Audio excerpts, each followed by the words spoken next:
A gente vive numa era onde a pergunta mais perigosa que a gente pode fazer para uma criança é: o que você quer ser quando crescer? Quando a gente faz isso, na verdade, estamos perguntando de que maneira essa criança deseja ser útil para a economia quando ela se tornar uma adulta. Nós somos ensinados que o valor de alguma coisa ou de alguém reside na sua utilidade. Ou seja, se algo não é útil, ele pode ser descartado. E essa utilidade se refere a resolver algum problema prático, ter alguma utilidade no dia a dia, ou então, de forma bem crua mesmo, gerar lucro. Mas se eu te dissesse que essa obsessão pela utilidade é algo recente e que, infelizmente, ela contaminou a nossa teologia, a nossa arte e até a nossa forma de enxergar Deus. Bom, hoje eu quero te convidar a sair da fábrica e entrar no tempo.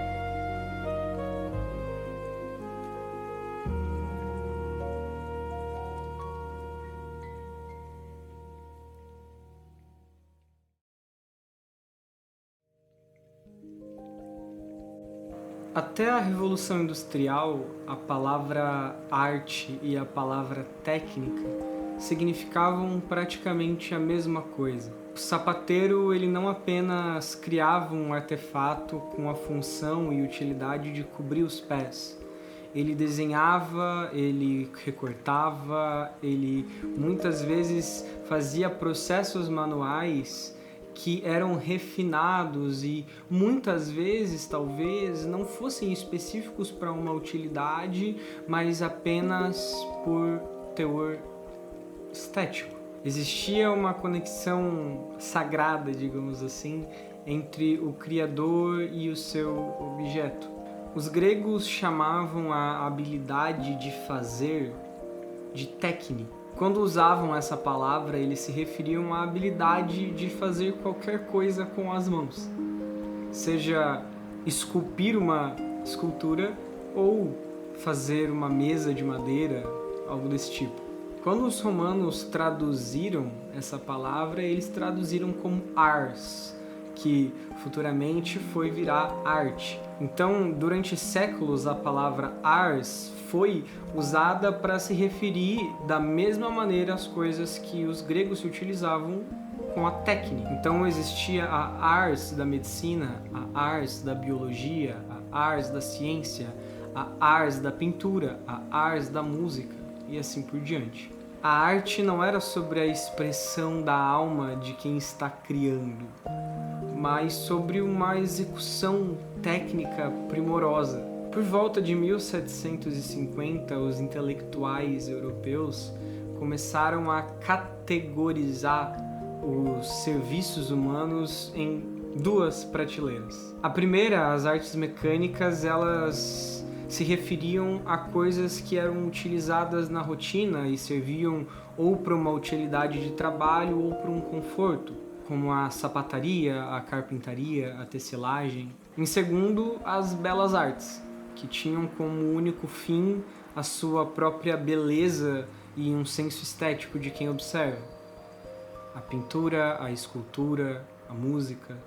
Aqui nasceu a ideia de que a arte não é útil para o nosso dia a dia, para a nossa rotina, porque se afinal ela não está sendo produzida com uma utilidade de me gerar um certo conforto ou uma praticidade no meu trabalho, ela não é considerada como útil. Portanto, ela se torna algo elevado, espiritual, ou se coloca essa aura na arte. E a Revolução Industrial foi praticamente o último prego nesse caixão, para confirmar de vez que se algo não pode ser padronizado, ele não pode ser vendido e, consequentemente, o valor utilitário dele não existe. E se ele não possui um valor utilitário, nós não devemos olhar para isso como algo que ocupe o nosso tempo, quando o nosso tempo deve estar sendo direcionado para produzir coisas que podem ser padronizadas e comercializadas. Então hoje a gente trata o artista como um gênio, como alguém fora da curva, com uma aura. A gente espiritualiza isso porque a gente enxerga que isso não está perto de nós. Enquanto a gente olha para alguém que constrói mesas ou faz coisas desse tipo como apenas executores de uma técnica. Talvez seja por isso que hoje em dia as casas estão cada vez mais parecidas com clínicas e todos os objetos que servem para uma acessibilidade dentro das cidades e nas ruas, como corrimãos, corredores, escadas, estão cada vez mais padronizados, mais cinzas, mais sem graça, porque são fáceis de serem reproduzidos e não desviam a nossa atenção quando nós estamos fazendo algo que falam pra gente que é o importante, que é produzir.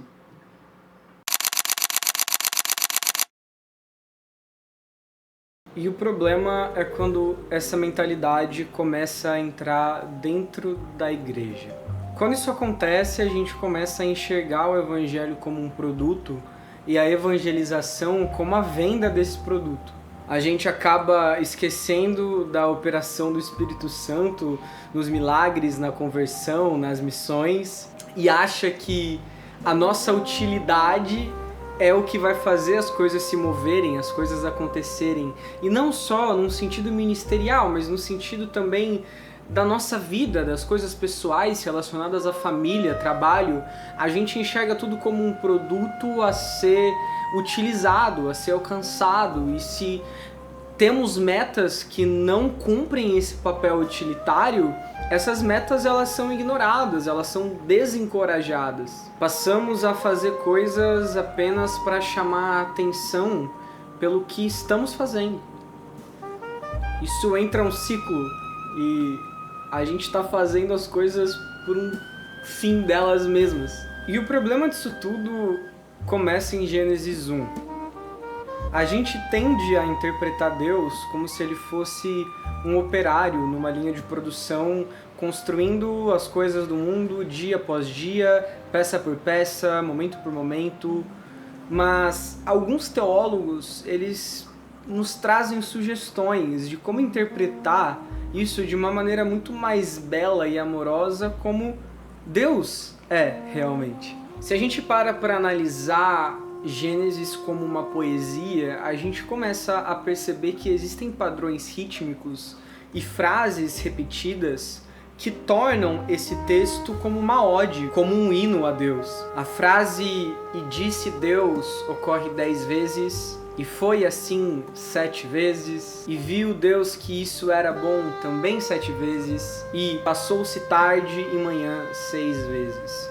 Quando a gente lê todas essas frases sendo repetidas, estrofes atrás de estrofes, a gente começa a perceber que a utilidade delas como uma forma de transmitir algo é quase nula. Essas frases não precisavam estar ali. Elas não têm uma utilidade comunicativa que mude a intenção do texto ou algo do tipo. Mas se a gente olha para isso como uma canção, como uma poesia, a gente entende que essas frases repetidas, elas possuem uma licença poética para apontar para algo de maneira excessiva. Então, quando se repetem 6 vezes, passou-se tarde e manhã, Deus está querendo nos mostrar a importância do tempo na criação do mundo. Quando 7 vezes se repete a frase "e viu Deus que isso era bom", é Deus nos dando mais uma ênfase de que as coisas que Ele estavam criando eram boas. Se talvez essa frase aparecesse somente uma vez, nós olharíamos para as outras criações, para as outras coisas e poderíamos pensar: será que Deus não viu que isso era bom também? Mas Deus faz questão de colocar essas frases, esses apontamentos, para que a gente entenda e essa ideia que está querendo ser passada no texto seja reforçada para nós. O Makoto Fujimura, que é um artista japonês, ele bate muito nessa tecla no livro Arte Mais Fé, uma teologia do criar, que a maioria dos teólogos do Oriente e o imaginário coletivo, o imaginário popular dos cristãos no Oriente é de um Gênesis 1 muito mais cantado, muito mais alegre e pouco produzido, pouco fabricado, como é a maneira que nós lemos se aplicarmos uma leitura rasa e imediata do texto. O historiador e teólogo Alexander Schmemann, ele diz que o mundo é matéria eucarística, que a água ela não serve somente para hidratar, para matar a sede, mas a função principal dela é o batismo. O pão, ele também não serve somente para nos alimentar, mas para representar o corpo de Cristo. Então, se nós olhamos com essa visão para o texto de Gênesis 1, a gente começa a interpretar que Deus está fazendo as coisas não por um propósito utilitário, mas por amor. E talvez a grande questão seja essa, porque se a gente começa a enxergar Deus como alguém que apenas faz coisas que devem ser úteis, a gente entende que o utilitarismo de algo serve para ser a solução de outro algo. Então, quando Deus nos concede alguma coisa a qual oramos, nós facilmente podemos interpretar isso como se Deus estivesse solucionando um problema a qual eu supliquei para Ele. Quando na verdade esse problema ele é minúsculo para Deus. E Deus faz essas coisas por amor a nós, não para que Ele supra uma necessidade que nós achamos que temos. No princípio era o Verbo, e o Verbo estava com Deus e o Verbo era Deus. E a importância de Deus justamente ser apontado como o Verbo, eu sou, é de uma licença poética admirável, que não nos cabe aprisionar dentro de uma visão do século XXI que faz com que nós enxerguemos as coisas apenas pela forma e pela utilização que temos delas. A graça de Deus é transbordante, excessiva e principalmente gratuita.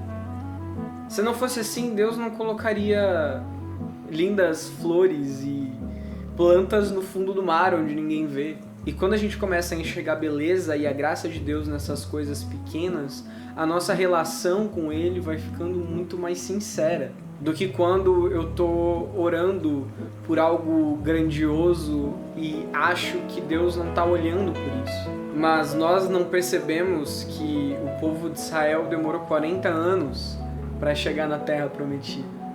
A promessa havia sido feita. Mesmo assim, houve um processo muito longo para que eles pudessem entrar na Terra. Isso é um convite para que nós esperemos. E por mais que os nossos olhos do presente não enxerguem utilidade na duração de tempo a qual nós passaremos para amadurecermos, Deus enxerga utilidade. Deus enxerga um propósito nisso tudo. E se nós enxergamos ou não, Deus vai fazer porque Ele é soberano.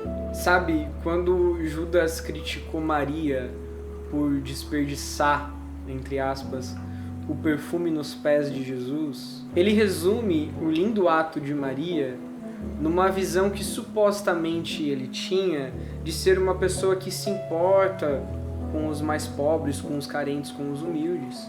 Mas na verdade essa preocupação dele era algo para massagear o próprio ego, para fazer com que ele mesmo acreditasse que ele se importava.